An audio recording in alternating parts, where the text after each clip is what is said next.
नमस्कार, मैं सुनैना कश्यप और आप देख रही हैं KH लाइव हिमाचल। 15 दिन का वादा था। पाटिल जी ने कहा था बस थोड़ा इंतजार और, लेकिन कैलेंडर ने करवट बदली।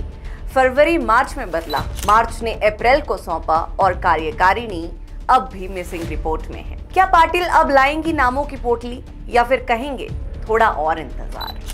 अभी समीकरण बैठ रहे हैं, भावनाएं तोल रही हैं, गुटों के बीच संतुलन साध रही हैं। अब संगठन की रीढ़ जब नामों की जोड़ तोड़ में झुकी रहे तो कल को कार्यकर्ता भी पूछेगा कि क्या आप भी बस नियुक्तियों की राजनीति कर रही हैं या परिवर्तन की तैयारी?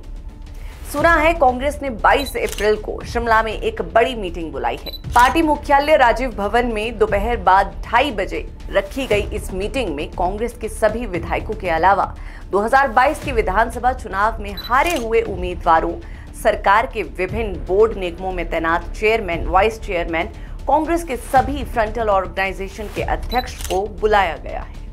इन्हें मीटिंग में मौजूद रहने के लिए प्रदेश अध्यक्ष प्रतिभा सिंह ने सूचना पत्र जारी कर दिया है। इसी तरह संसदीय कार्य मंत्री हर्षवर्धन चौहान ने विधानसभा अध्यक्ष, उपाध्यक्ष, कांग्रेस प्रदेश अध्यक्ष और पार्टी विधायकों को अलग से पत्र जारी किया है। पार्टी ने ये मीटिंग अखिल भारतीय कांग्रेस कमेटी और प्रदेश कांग्रेस प्रभारी रजनी पाटिल के निर्देशों पर बुलाई है। खबर है कि इस मीटिंग के कई एजेंडा है। इस मीटिंग में नेशनल हेराल्ड मामले को लेकर विपक्ष के हर हमले का माकूल जवाब देने की रणनीति बनाई जाएगी। इस मामले में देश भर में कांग्रेस पर जुबानी हमले हो रहे हैं। खासकर सोनिया गांधी और राहुल गांधी के खिलाफ चार्जशीट दायर करने के बाद ये मामला तूल पकड़ रहा है और हिमाचल प्रदेश में ये मसला ज्यादा गंभीर इसलिए बना हुआ है क्योंकि राज्य सरकार ने 2.5 साल में नेशनल हेराल्ड को 2 करोड़ रुपए से ज्यादा के विज्ञापन दिए हैं और अब विपक्ष इसे बड़ा मुद्दा बना रहा है। ऐसे में कल की मीटिंग में नेशनल हेराल्ड मामले में कांग्रेस रणनीति तैयार करेगी। दूसरा, अखिल भारतीय कांग्रेस कमेटी के गुजरात के अहमदाबाद में संपन्न अधिवेशन में लिए गए फैसलों को लेकर भी इस मीटिंग में चर्चा होगी। सूचना है कि 23 अप्रैल को प्रदेश कांग्रेस प्रभारी रजनी पाटिल भी शिमला पहुंच सकती हैं और उनके साथ भी प्रदेश कांग्रेस के नेता नेशनल हेराल्ड मामले में रणनीति बनाएंगे। तीसरा, रजनी पाटिल कांग्रेस के नए संगठन का ऐलान कर सकती है। सूत्रों की माने तो अभी कुछ जिलों के अध्यक्षों का ऐलान संभव माना जा रहा है कि वो प्रदेश कांग्रेस के पुनर्गठन पर राष्ट्रीय अध्यक्ष मल्लिकार्जुन खड़गे को रिपोर्ट सौंप चुकी है। अब अंतिम मंजूरी के बाद संगठन में बड़े बदलाव संभव है। इसी बीच कुछ नेता सरकार में बोर्डों और निगमों में स्थान चाहते हैं तो कुछ संगठन के अहम पदों के लिए सक्रिय हो गए हैं। कई नेताओं की नजर अब रजनी पाटिल की सिफारिश और हाईकमान के फैसलों पर टिक गई है। अब राजनीतिक विश्लेषकों की माने तो अगर कार्यकारिणी के साथ साथ प्रदेश अध्यक्ष पर भी चिंतन मंथन किया गया हो तो फिर कार्यकारिणी के गठन में शायद कुछ और वक्त लग सकता है, शायद 15 दिन और। देखिए, ये सिर्फ बातें हैं कि संगठन कल बनेगा या परसों।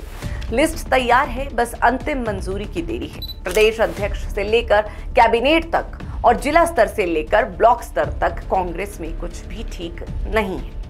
5 महीने से कांग्रेस अपना संगठन नहीं बना पाई। अब नया पेच प्रदेश अध्यक्ष का भी जुड़ गया है। कभी किसी के नाम की पैरवी हो रही है तो कभी मौजूदा प्रदेश अध्यक्ष के एक्सटेंशन की, और मसला यहीं खत्म नहीं होता। 2.5 साल से खाली एक मंत्री पद पर कोई चर्चा भी नहीं करता है।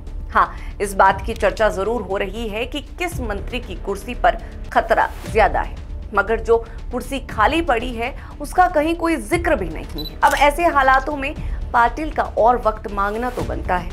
कांग्रेस की इस पहेली को सुलझाना जरा भी आसान नहीं है। बस उम्मीद है कि एक दिन आएगा और कांग्रेस की तस्वीर बदलेगी।